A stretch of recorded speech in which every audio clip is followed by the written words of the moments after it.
libs are escaping the COVID scare in New York and the New England area and running to Florida. Go ahead and run. And Trump is exposing the military-industrial complex, as Dwight D. Eisenhower, I think, called it, and the fake news media in one fell swoop with their attacks on him. This is the end of Hour 2 for the Jesse Lee Peterson Show, Tuesday, September 8th, 2020. I am James Hake. Jesse Lee Peterson will be right back. Stay tuned for Hour 3. After the Jesse Lee Peterson Show, catch the Hake Report, thehakereport.com/show. I'm live 2 hours, Monday through Friday, 9 a.m. Pacific Daylight Time. But first, before all that Hake news, not fake news, 40% of New Yorkers want to leave the city, according to Revolver.news. Stay there and fix it, I say. Fox 5 New York reports, according to the Manhattan Institute, of the 1,485 New Yorkers surveyed in July, 42% believe that the city is headed in the wrong direction. People are concerned about the economy, crime, and public safety, and also race relations, meaning the riots, let's face it, and healthcare. Only 45% of residents approve of the job that Mayor Bill de Blasio has done, while 73% foolishly approve of the job that Governor Andrew Cuomo, the Democrat, has done. Suckers. Nearly 1,000 so-called refugees, which is Revolver's word for it, per day flee from northern cities down to Florida, from high-tax cities, New York, New Jersey, and Connecticut, with home sales more than doubling in Florida, according to the Daily Mail. The wealthy end of the market swelled across major markets of South Florida, as well as Tampa and St. Pete, since the start of the so-called pandemic, really the COVID scare.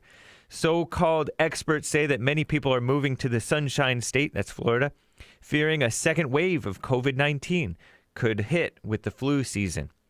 And Drudge reports on Trump's supposed troops comments. I told you that sleazy so-called journalists, citing anonymous sources, claimed that Trump disrespected the troops, calling dead troops losers and suckers, which the left thinks of all normal Americans who love the country, and that he didn't want badly wounded vets in the military parades or something. Meanwhile, named sources defend the president. Trump said, quote, "The story is a hoax. Who would say a thing like that? Only an animal would say a thing like that," he said of the Atlantic comments. The far-left Atlantic is the first people who claimed this story, falsely attributed to him. There's nobody who has more respect for not only our military, but for people who gave their lives, President Trump said.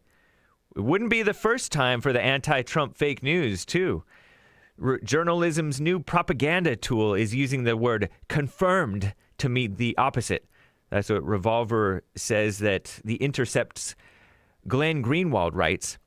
Outlets claiming to have confirmed Jeffrey Goldberg's story about Trump's troops comments are again abusing that vital term. He also talks about the 2016 blunder in which CNN had the media exploding over Donald Trump Jr., and WikiLeaks, but there was a false story. It was a false story, yet MSNBC had claimed they confirmed CNN's false story. CNN ultimately blamed its anonymous sources for the error, but refused to out them by insisting it was somehow a good faith mistake rather than a deliberate disinformation. Interesting, huh? And the president says that the Pentagon brass doesn't love him, but the troops do. Former cabinet members, Defense Secretary James Mad Dog Mattis and Chief of Staff John Kelly, are two generals turned phony politicians and traitorous backstabbers who both openly smeared President Trump in various ways on foreign policy and the use of military to quell the violent riots, which they call protests, in the United States.